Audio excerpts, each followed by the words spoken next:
이놈의 인티나 씨발.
오클라호마 시티는 또 씨발.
오클라호마를 빨리 벗어나고 싶어.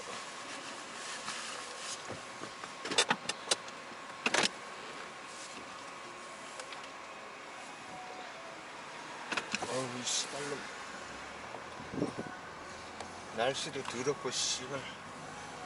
300피트 날씨가 앞에서 더러우니까. 급한 좌회전입니다. 급한 좌회전입니다. 씨발 새끼들. 인간이 날씨 따라간다더니.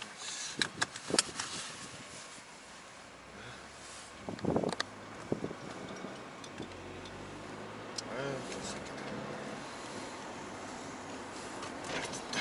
떠자. 어우 쌀쌀해가지고 잠바를 입었어요. 따뜻하고 좋네 이게. 600피트 앞에서 우회전입니다.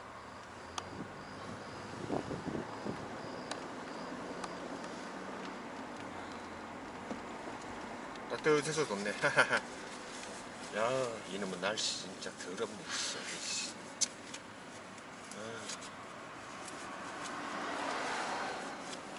기후와 날씨 담는다고 하는 짓이 틀린 점 받으라는 짓. 우회전입니다.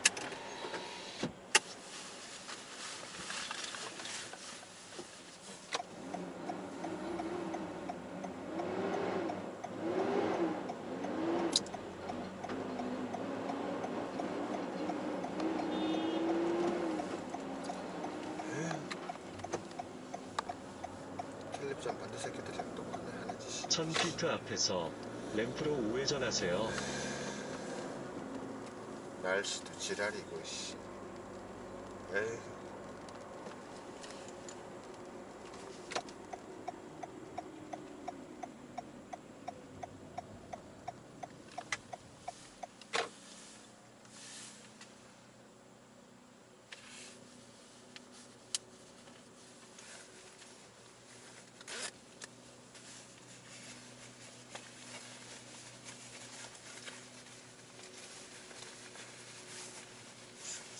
한마디로 사람 밟고 싶은데.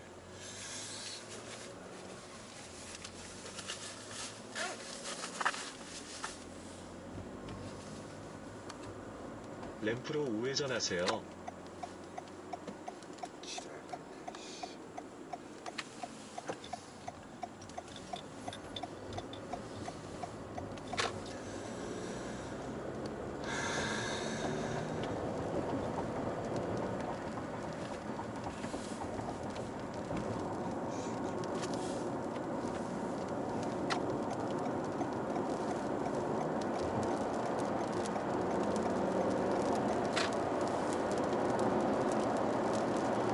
빨리 벗어나야지. 아씨.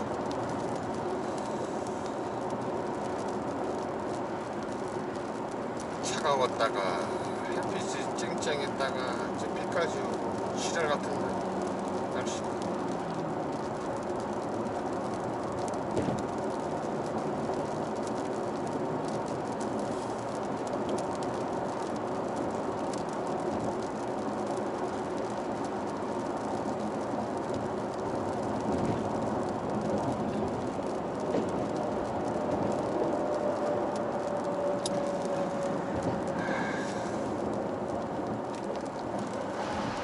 빨리 벗어나야지. 씨.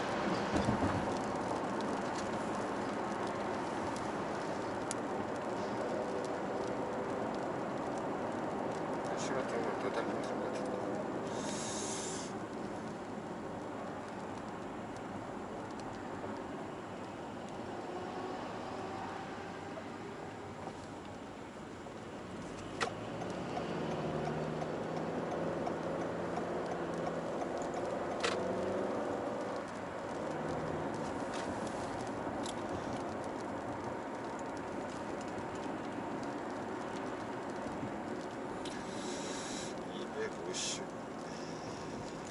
얘 400km.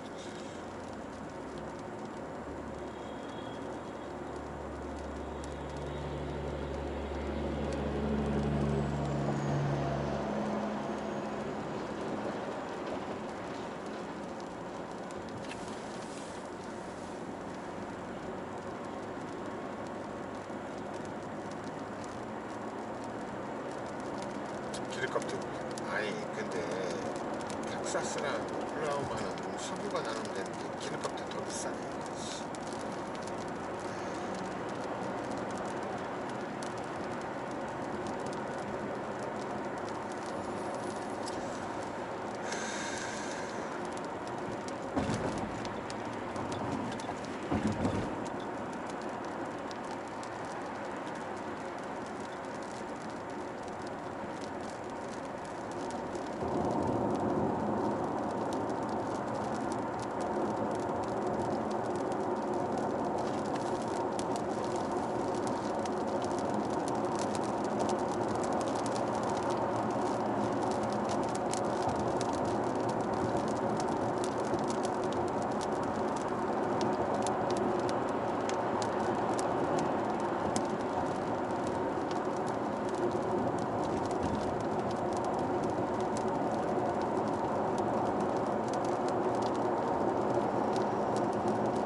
some of your favorite SiriusXM shows on the SXM app. Groundbreaking interviews, amazing in-show moments, behind-the-scenes footage, live performances, all come to life in a way you only imagined before. Plus, you can create your own personalized Pandora station based on the artists you love. And hear over 100 extra channels.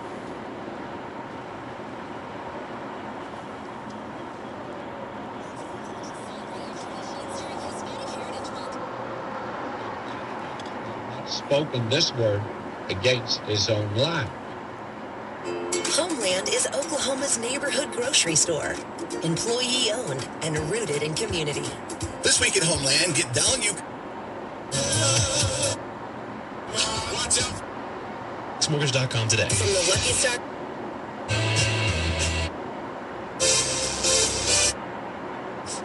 That's not a...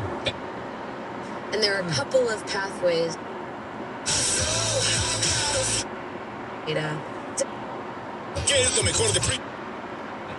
King Solomon sent by the hand of Benaiah, the son of Jehoiada, and he fell upon him that he died. Now, this eliminates a contender for the throne, you see. And it is something that apparently, from a governmental standpoint, was the proper thing to do, but it's a brutal thing, of course. But it was necessary to execute him to establish Solomon in the throne, because this man definitely would continue to connive and plot and attempt to remove Solomon from the throne. Now, having removed him, he's going to remove the priests that went with him, and also Joab, who also had gone with him also. Joab made, I think, a big blunder doing what he did. And we're told here, verse 27, so Solomon thrust out Abiathar from being priest unto the Lord, that he might fulfill the word of the Lord which he spake concerning the house of Eli and Shiloh. And this ended the line of Eli, of course. Now we have here Joab. He heard what was happening. He takes it to the tall timber, by the way. Then tidings came to Joab, for Joab had turned after Adonijah, though he turned not after Absalom. And Joab fled under the tabernacle of the Lord, and caught hold on the horns of the altar. That was always a place of safety. It was like a city of refuge. It was told King Solomon that Joab was fled to the tabernacle of the Lord, and behold, he's by the altar. Then Solomon sent Benaiah, the son of Jehoiada, saying, go fall upon him. And Benaiah, the son of Jehoiada, is the executioner for Solomon, as you can see. The thing is, Benaiah brought the king word again, saying, thus said Joab, and thus he answered me. He came to the tabernacle and come forth, and the thing was that Joab said, I'll die here if I have to die. And Benaiah didn't want to go to the altar on that kind of basis. Showed some really good stuff. Now, the real issue that they have, which I do not know how they fix this, the slow starts. Yeah. Like, that's been a thing. Now, even during the 3 wins. Right, that's what I'm talking about. Like, the Kent State game's the one that glares at you. Yeah. I didn't really think they got off to that slow of a start against Nebraska. It wasn't like they went 3 and out. Like, I think they had like an 8-play drive. They ended up punting to them. Then they give up that 77-yard drive. Yeah. And then after that, they were kind of good. Yeah, after the Gabriel run, it was kind of just, Yeah, they were fine. And so, I just don't get how the K-State thing happens. They're not executing. Kent State was the same way. Those are home games. Yeah. K-State and Kent State. So you're like, eesh. But yeah, they didn't have it against TCU either. And I don't know what the magic speech is. I don't know what the magic potion you give those guys happens to be. I don't know if it's play calling. I think there's a lot of frustration though, and I think that's something they want to get changed this week. I don't know if it happens against Texas, and it's weird to say because Texas is probably 4 plays away from being unbeaten. Yeah. Truthfully. Yeah. I'm intrigued. I know everyone's focused on this game this week, but man, depending on the outcome of this game, I mean, they have Kansas next week, okay? But then there's the bye week. Now, depending on how these 2 games go, let's just talk the options. 2 losses. Let's just say Kansas beats TCU. OU loses to Texas and Kansas. I'd be hard-pressed to think that the people that we are seeing now in this game this weekend will be the starters going forward. I may do a whole switch if I'm the coach. I'd get some of the younger guys in there, the guys that you know are committed and going to be there for a couple of years after. Maybe throw some of the old guard out. I don't know. But I'm talking if there's two losses. No, I get it. See what sticks. Yep. John sends this. A scheme is difficult to do a 180 with a different coach, but fundamentals are the same regardless. These guys aren't showing they can make a simple tackle. And that, I will say this, that's where the disconnect for me is. Right. Because they did show that through 3 weeks. And you go back through, and I'm talking about the non-conference slate, you go back to Kansas last year, that thing was a mess. Yep. A mess. Now, they did some good stuff, though, in terms of keeping Kansas out of the end zone and doing enough to win the game, but it's like... One Caleb Williams play saved that game. Right. The scramble for a touchdown. Yeah, but it's through 3 games, like, you saw fundamentals. And that's where you're going, was the non-conference schedule that soft? I think it's probably somewhere in the middle. Like, they did... Anyone who does not love does not know God, because God is love. Sharon, a sweet lady came up to me not very many days ago, and she said, this is our, I don't know what number, but this is our 60th anniversary. And I said, that's a whole lot of forgiving. She said, I said, yeah, you're mighty right.